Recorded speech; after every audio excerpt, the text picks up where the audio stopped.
मैं आपके साथ एक ऐसा एक्सपीरियंस एक नहीं मतलब बहुत सारे एक्सपीरियंसेस शेयर करूंगी जो मेरे साथ मेरी लाइफ में हुए हैं।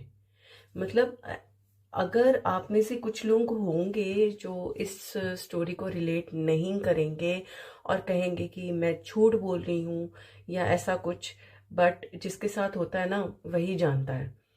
तो आज मैं आपके साथ अपने बचपन की बातें शेयर करूंगी और लकीली भगवान की दया है कि अभी ऐसा कुछ भी नहीं मैंने कभी एक्सपीरियंस किया।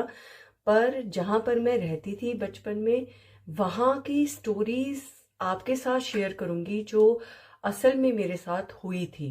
तो जो भी लोग मेरे साथ जुड़ रहे हैं, आपका बहुत बहुत धन्यवाद कि आप मेरे चैनल के साथ मेरे साथ आप जुड़ रहे हैं।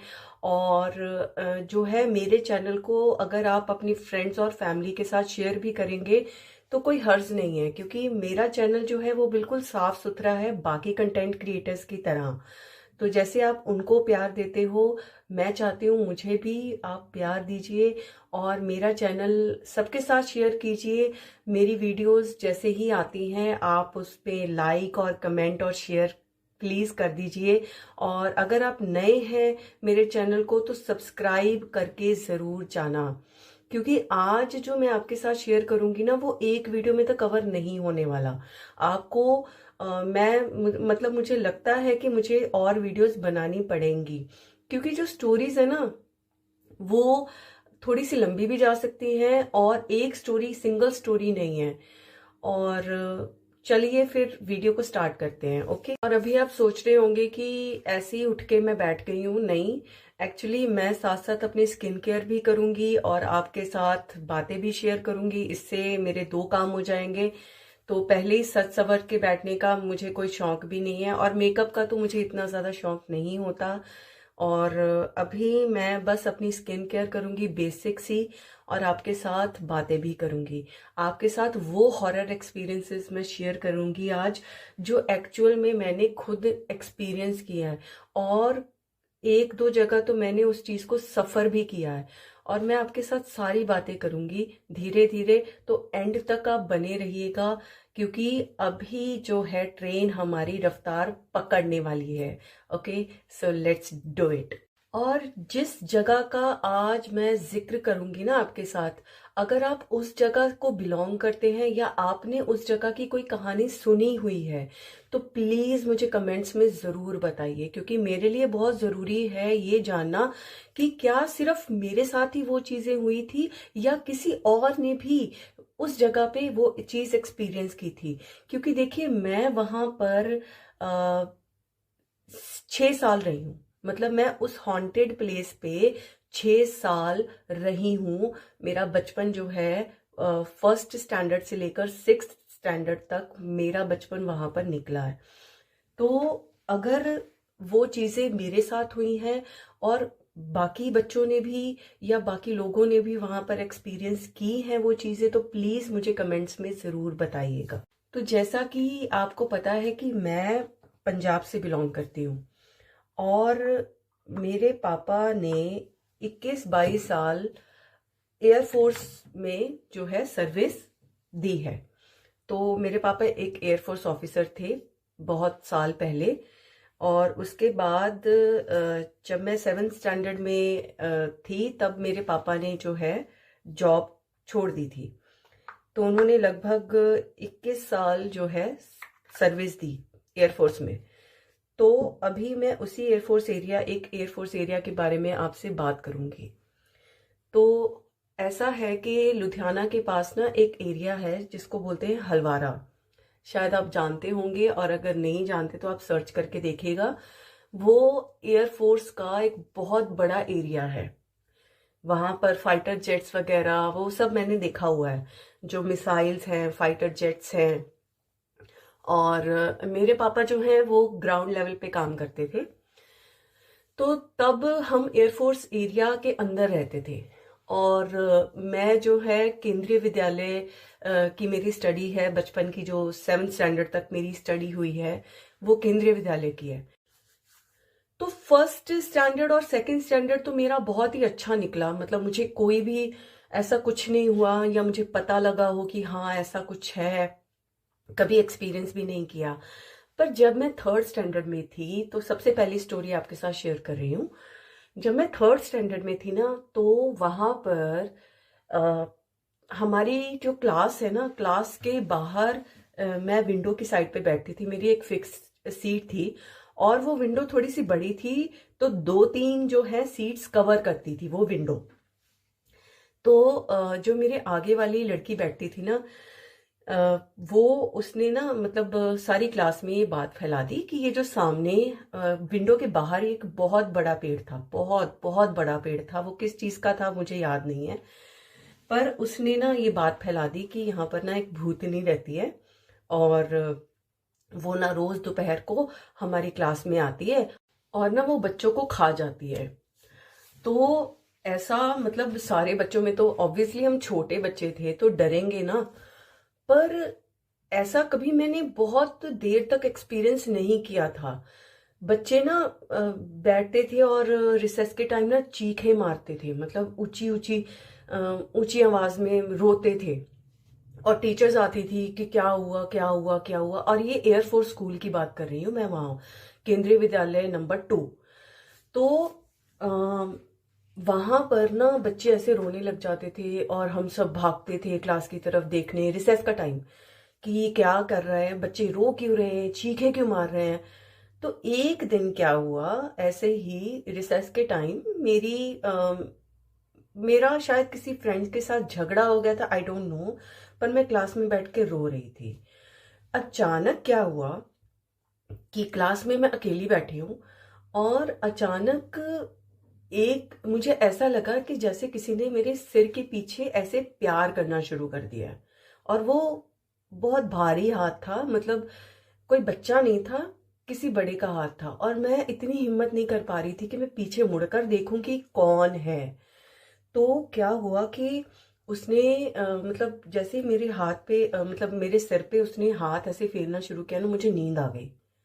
और मैं सो पता कहाँ रही थी, मैं सो रही थी बेंच के नीचे, मतलब। और आप ये मुझे इतनी हैरानी है कि क्लास में एक पीरियड निकल गया, रिसेस के बाद का एक पीरियड निकल गया और किसी ने मुझे नोटिस नहीं किया कि मैं बेंच के नीचे लेटी हुई हूँ, मैं सो रही हूँ। मैं इतनी हैरान थी कि टीचर भी नहीं आके, उसने भी उठाया नहीं, कुछ किया नहीं। और मेरे साथ अचानक ऐसा हुआ क्यों? क्योंकि बेसिकली जब बच्चा सोता है क्लास में, तो वो बेंच पे अपना सिर नीचे करके सोएगा, है ना, बेंच पे ऐसे सहारा लेके नीचे करके सोएगा। पर मैं बेंच के नीचे क्या कर रही हूँ, जमीन पे क्या कर रही हूँ, और मैं वहां पर सो क्यों रही हूँ? आज भी मुझे वो सीन याद आता है तो मैं डर जाती हूँ कि ऐसा क्या हुआ था मेरे साथ कि मैं ऐसे कर। और वो हाथ किसका था जिसने मेरे सर पे ऐसे से प्यार किया? क्योंकि मैं रो रही थी, मुझे इतना याद है। क्यों रो रही थी ये याद नहीं है। और ना कई कई बातें ऐसी होती हैं कि कई बातें, बहुत सी बातें हमें भूल जाती हैं। मैं थर्ड स्टैंडर्ड में थी, अभी मेरी एज भी मतलब 30 प्लस है, राइट। तो मुझे इतनी ज्यादा वो जो फ्लैशबैक है वो बहुत फ्रेश है मेरे लिए, क्योंकि वो बहुत अजीब एक्सपीरियंस था, वो दिमाग पे छप जाता है। तो एक तो एक्सपीरियंस ये था, उसके बाद मैंने कभी ऐसा कुछ नहीं एक्सपीरियंस किया। हाँ, अब बात आती है फोर्थ स्टैंडर्ड की।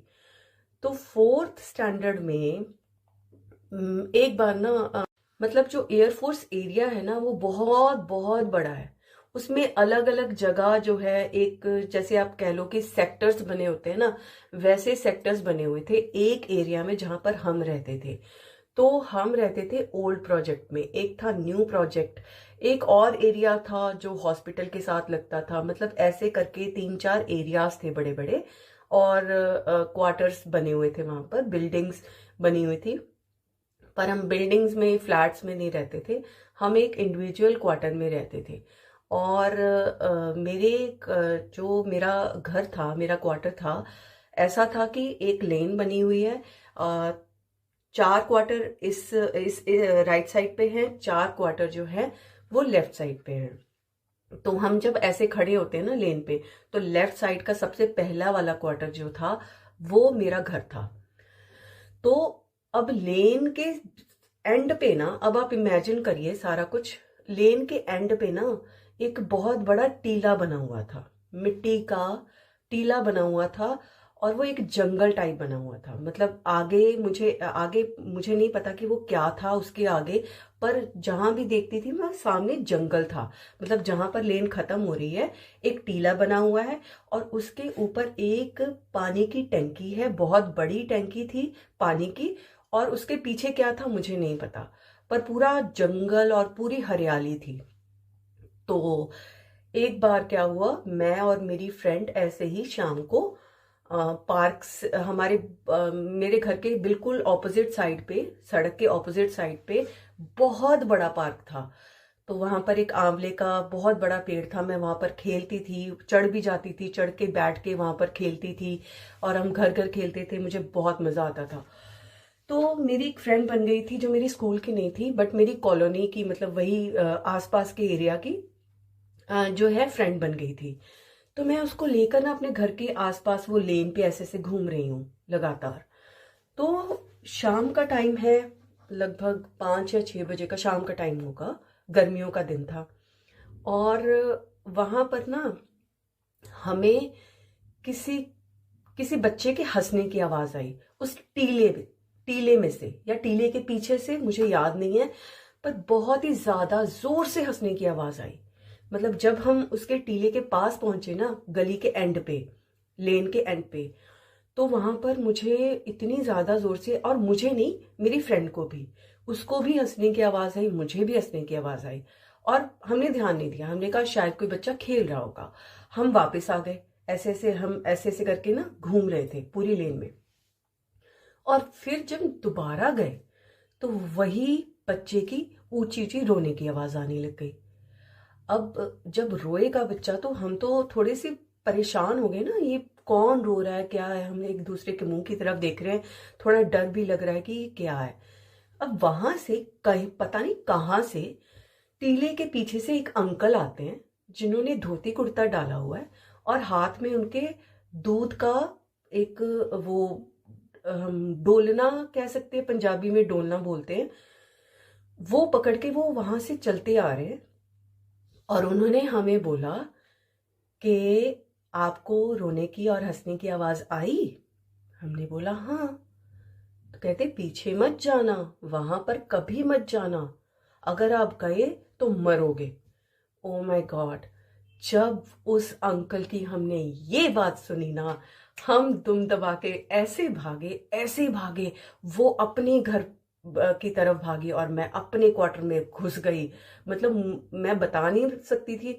और शायद आप रिलेट कर पाएंगे कि आजकल की पेरेंटिंग और तब की पेरेंटिंग थोड़ी बहुत डिफरेंट है ना।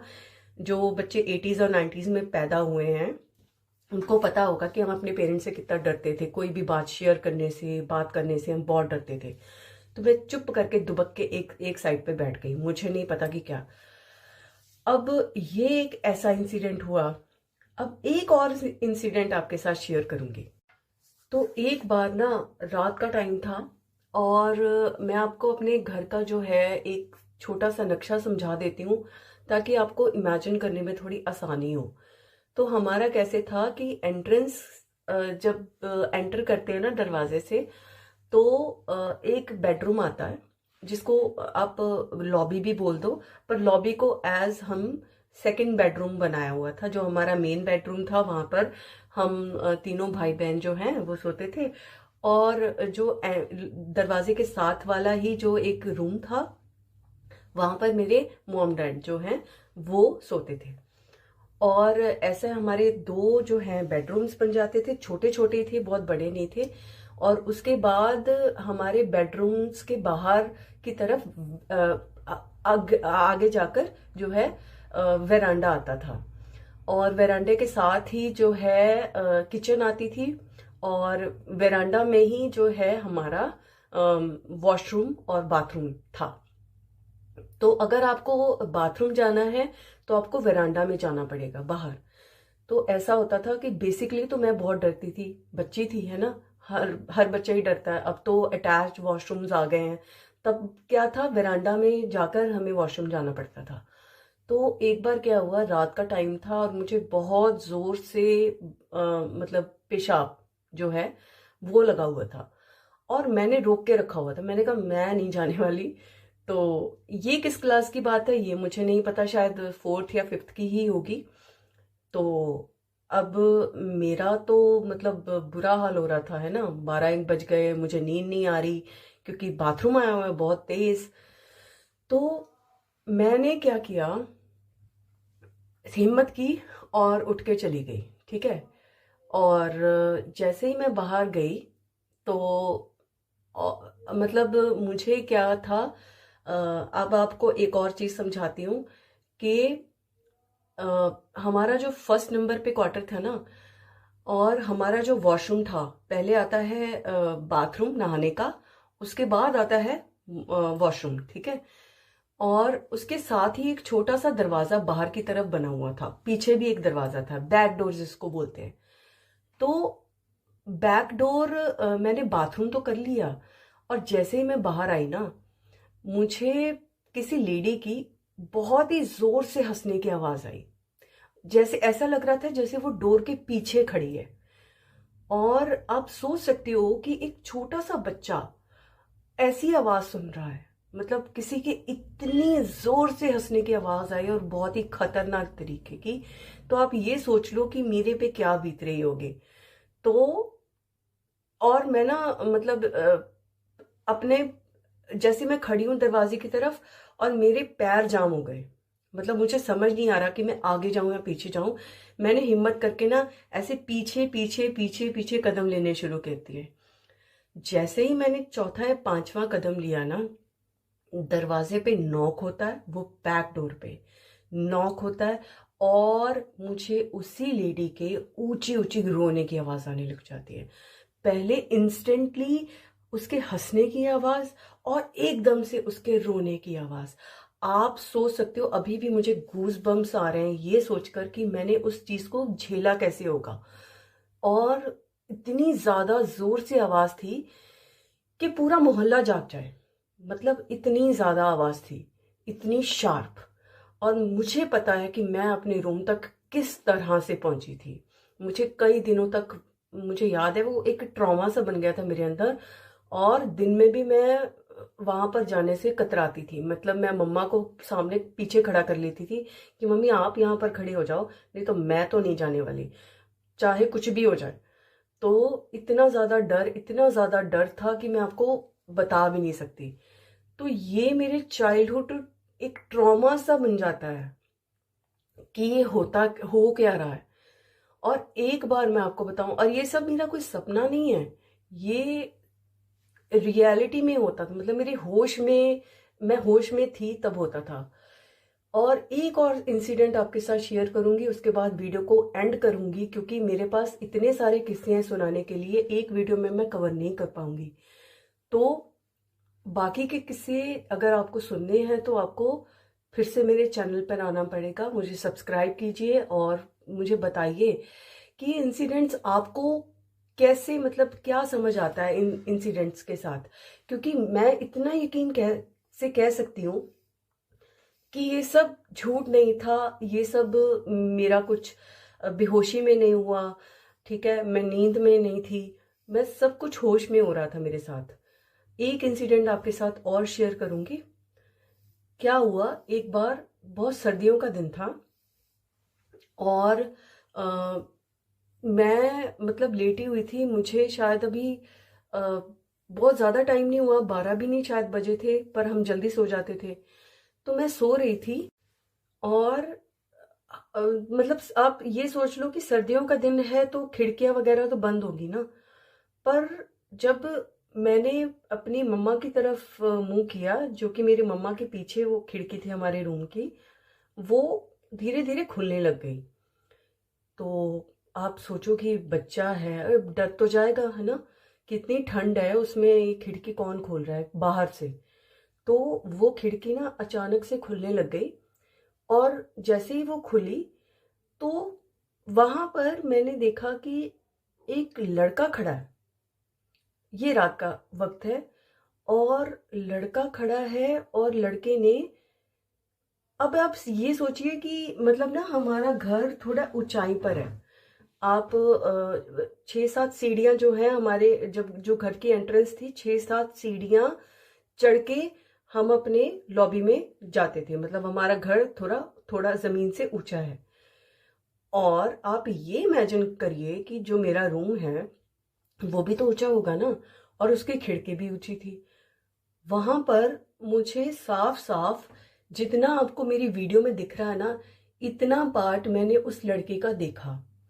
और वो लड़का, उसकी कटिंग थी, उसने वाइट कलर का कुर्ता डाला हुआ था और वो मेरी तरफ लगातार देख रहा था। मैंने अपना मुंह जो है रजाई में छुपा लिया। जैसे मैंने रजाई में छुपाया और मैंने फिर धीरे धीरे धीरे धीरे करके जब रजाई नीचे की तो वो गायब हो चुका था। और सुबह मैं अपने मम्मा पापा को बातें करते हुए सुन रही थी, तो मैं इतनी ज्यादा हैरान हो गई कि उसी सेम लड़के को मेरे पापा ने भी देखा, उसी दिन उसी रात को। क्योंकि मेरे पापा तब पंजाब सिविल सर्विसेज की एग्जामिनेशन की तैयारी कर रहे थे, तो वो अपनी किताबें लेकर बैठे हुए थे। और उसके बाद जब उन्होंने मतलब ऐसे खिड़की की तरफ देखा होगा, उन्होंने अपनी खिड़की खोली थी तो उन्होंने खिड़की की तरफ देखा होगा, वही लड़का, उसने वही कुर्ता डाला हुआ था और वही वो पापा की तरफ देख रहा था। उसने स्माइल किया और वो गायब हो गया। अब आप ये सोचिए कि मेरे पे क्या बीती होगी उस टाइम पे। मैंने ये बात सच में अपने पेरेंट्स के साथ शेयर नहीं की। मैं बस सह लेती थी, बोल नहीं पाती थी। और पता नहीं किस चीज का डर था अपने पेरेंट्स के कि वो शायद वो यकीन करेंगे या नहीं करेंगे। और अगर मैं अपने पापा को ये बोलती कि नहीं पापा मैंने भी वो लड़का देखा था, तो पापा कहते अरे बच्चा है, लगा कर बोल दिया इसने, बातें है ना, बातें सुन रही है और अपनी भी इसने स्टोरी बना दी कि हाँ इसने देखा है। पर मैंने वो सच में देखा था। और आप ये सोचो कि मेरे ऊपर किस तरह का वो डर छा गया था कि मैं बोल भी नहीं पा रही थी, एक्सप्रेस भी नहीं कर पा रही थी, और सिर्फ मैंने वो रात को महसूस किया था। अभी भी सोचती हूँ तो दिल कांप जाता है कि इतने सारे इंसिडेंट्स होते थे मेरे साथ, पर मैं किसी को बता नहीं पाती थी। और आप जो है वो पहले ऐसे इंसान होंगे जिसके साथ मैंने वो बातें शेयर की हैं। क्योंकि आम तौर पे हम जब अपनी फैमिलीज के साथ बैठते हैं, और इवन कि मैंने बहुत कोशिश की, जब कजन्स के साथ हम रात को शादियों में बैठते थे, है ना, सारे इकट्ठे होके बैठते थे, और मैं चाहती थी कि मैं बातें शेयर करूं, पर मैं कर नहीं पाती थी। मुझे पता था कि कहानियां सुनाने में और रियल एक्सपीरियंसेस सुनाने में बहुत फर्क होता है। लोग विश्वास नहीं करते, मजाक उड़ाएंगे मेरा कि यार क्या तू क्या बता रही है, मैं कहाँ से कहानियां उठा उठा के बता रही है मैं। ठीक है, मतलब ये सब हिचकिचाहट में मैंने कभी कुछ शेयर ही नहीं किया उनके साथ। तो अब मैंने ये सोचा कि चलो मैं अपनी यूट्यूब फैमिली के साथ ज़रूर ये बातें शेयर करूंगी, और शायद वो रिलेट कर पाए, शायद वो समझ पाए। तो अभी के लिए मैं वीडियो को यहीं पर एंड कर रही हूँ, क्योंकि वीडियो बहुत ज़्यादा लंबा हो जाएगा। मेरे पास इतने सारे किस्से हैं सुनाने के लिए, आगे के किस्से तो और भी ज़्यादा इंटेंस होने वाले हैं। तो अगर आप चाहते हैं कि आप मेरे साथ जुड़े रहें और मेरे एक्सपीरियंसेस को सुने और इंजॉय करें, तो प्लीज़ मेरे चैनल को सब्सक्राइब कीजिए और अपने फ्रेंड्स और फैमिली के साथ ज़रूर शेयर कीजिए। और मिलते हैं अगली वीडियो में ऐसे ही बहुत ही ज़्यादा इंटेंस किस्सों के साथ।